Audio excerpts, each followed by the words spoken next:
नमस्कार, मैं रंजन कुमार अमृत से आपका हार्दिक स्वागत करता हूँ।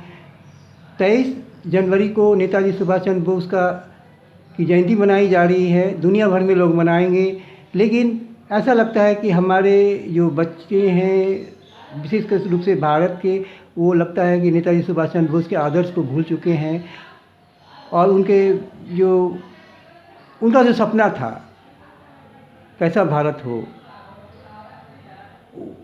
बच्चों को कैसे याद दिलाया जाए और युवकों को कैसे बताया जाए कि राष्ट्र सेवा कैसे करें और नेताजी सुभाष चंद्र बोस का जो सपना था, सपनों का भारत, वो सपनों का भारत कैसे बने। सबसे अपना परिचय दे दें सर। मैं HN भट्टाचार्य, मैं एक रिटायर्ड शिक्षक हूँ जी। और आपको बहुत धन्यवाद जो आपने इतना इम्पोर्टेंट एक विषय को चुना अपने न्यूज़ चैनल के लिए।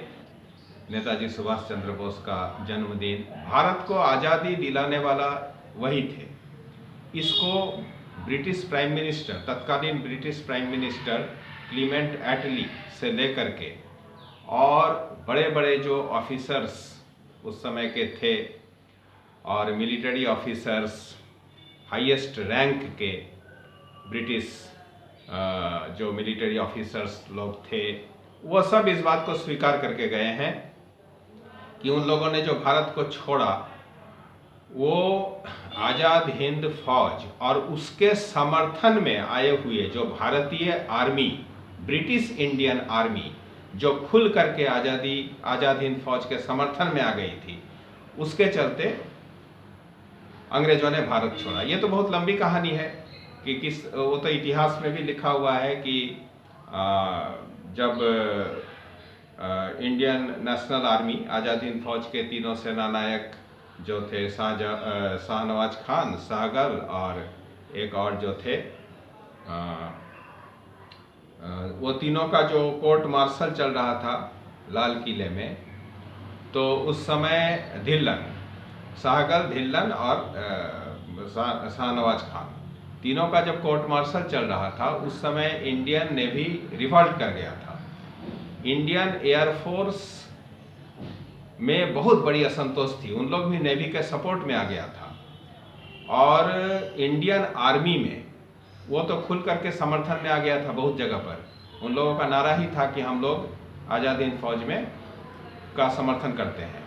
तो ब्रिटिश डर गया था और इतना डर गया था कि 1857 में जो पहली क्रांति हुई थी सिपाहियों की, भारतीय सिपाहियों की, जिसमें झांसी की रानी, नाना साहब, तात्या तोपे, ये सब थे, आपको तो पता ही है। तो वीर कुंवर सिंह, इन लोग जो लड़े थे, वो पहली जो लड़ाई थी, रिवॉल्ट था सैनिकों का अंग्रेजों के खिलाफ। उसी समय 1 साल के लिए भारत अंग्रेजों से करीब करीब मुक्त हो गया था, उत्तरी भारत कम से कम। और उसके बाद 90 साल के बाद, यानी 90 साल नहीं और कम, वो तो 1857 में हुआ और ये 1946 में ये जो है इंडियन आर्मी जो है खुल करके आज़ाद हिंद फौज के समर्थन में आ गया और अंग्रेजों को ये डर लगा कि अगर हम भारत नहीं छोड़ते हैं तुरंत, तो एक भी अंग्रेज शायद भारत में जिंदा नहीं बचेगा। और आनन फानन में उन लोगों ने ये निर्णय ले लिया कि हमें भारत छोड़ना है। तो आज़ादी, ये तो ब्रिटिश प्राइम मिनिस्टर जो क्लीमेंट एटली जो भारत आए थे बाद में, उस समय भारत की आज़ादी के समय वही ब्रिटेन के प्राइम मिनिस्टर थे। बाद में वह भारत भी एक बार आए थे, भारत आज़ाद हो जाने के बाद। उस समय वो बोले भी थे, वो जो तत्कालीन जो गवर्नर थे बंगाल के, जो कलकत्ता हाई कोर्ट के जस्टिस भी रहे थे, फणिभूषण चक्रवर्ती शायद, या फणिभूषण मजूमदार, मुझे नाम ठीक से याद नहीं आ रहा है। तो PN चक्रवर्ती ही थे, PP फणिभूषण। हाँ, तो उनसे बातचीत हो रही थी क्लीमेंट एटली की, वह राजभवन में गवर्नर्स हाउस में ठहरे हुए थे क्लीमेंट एटली।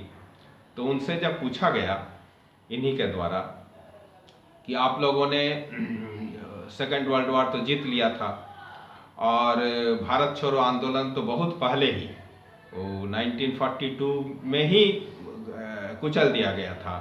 3-4 महीने के अंदर उसको कुचल डाला गया था, कुचला गया था।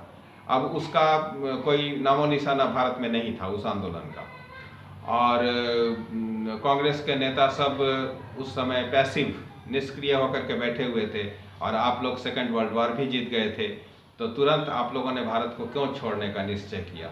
तो उनका साफ साफ कहना था कि हम लोग डर रहे थे कि अगर इंडियन आर्मी में रिवॉल्ट हो जाता है तो भारत जो है पूर्ण रूप से ब्रिटेन के हाथ से बाहर निकल जाएगा।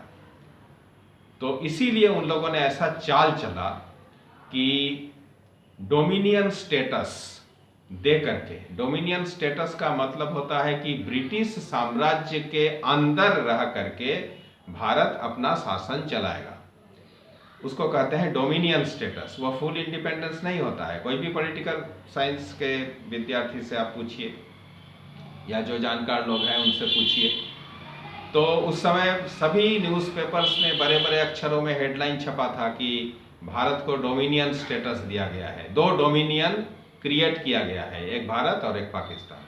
तो डोमिनियन स्टेटस भारत को मिला, जिससे कि अंग्रेजों का जो बहुत तरह का वर्चस्व भारत पर रह गया।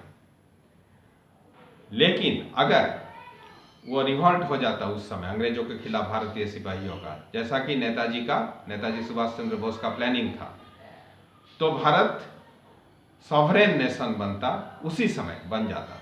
यानी भारत जो है संप्रभु राष्ट्र उसी समय बन जाता और भारत का विभाजन भी नहीं होता।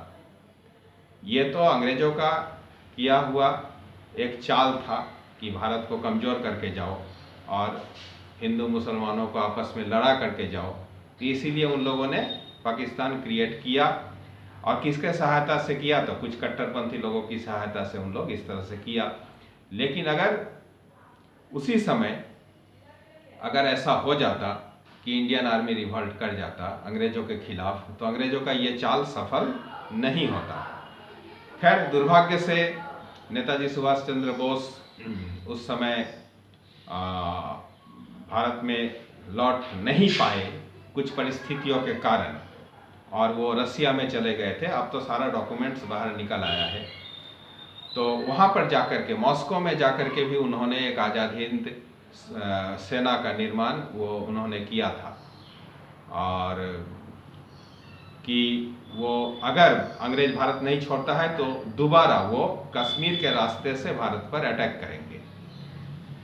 उसके लिए सारी प्लानिंग भी उनका तैयार हो रहा था। लेकिन इस बीच अंग्रेजों को सब चीज़ पता था, अंग्रेजों को सारी चीज़ें पता थी, इसलिए उन लोगों ने उनकी रीअपियरेंस को, यानी भारत में आने को रोकने के लिए भारत को विभाजित करके और कुछ अपने पिट्ठू नेताओं के हाथों में शासन दे करके चला गया, और डोमिनियन स्टेटस दे करके चला गया। इससे भारत को बहुत बड़ा नुकसान हुआ। खैर, अब नेताजी सुभाष चंद्र बोस की जो उनकी जो महत्व है या उनका जो कंट्रीब्यूशन है वर्ल्ड पॉलिटिक्स में, वो तो अब 2-4 मिनट में कहना बहुत मुश्किल है। वियतनाम के लड़ाई में अमेरिका को हराने में उनका बहुत बड़ा हाथ था। उसका भी सीक्रेट फाइल्स में वो दिया सब है, जो अभी तक सब पब्लिक डोमेन में अभी तक वो आया नहीं है। उसके बाद आपको बांग्लादेश की लड़ाई में मानेकशॉ जो थे, उनको डायरेक्ट नेताजी सुभाष चंद्र बोस का गाइडेंस था, डायरेक्ट, जबकि वो फ्रंट में नहीं आए थे। इसीलिए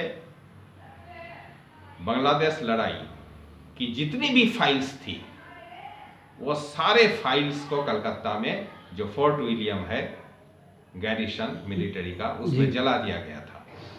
सारे फाइल्स को भारत सरकार ने जला दिया। तो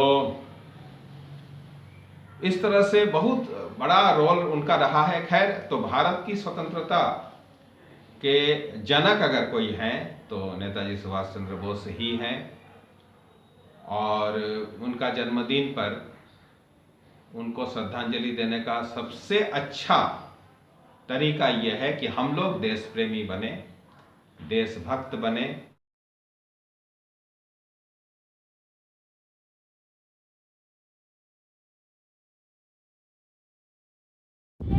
भारत माता की जय, भारत माता की जय। वंदे मातरम, वंदे मातरम, वंदे मातरम। जय हिंद, जय हिंद।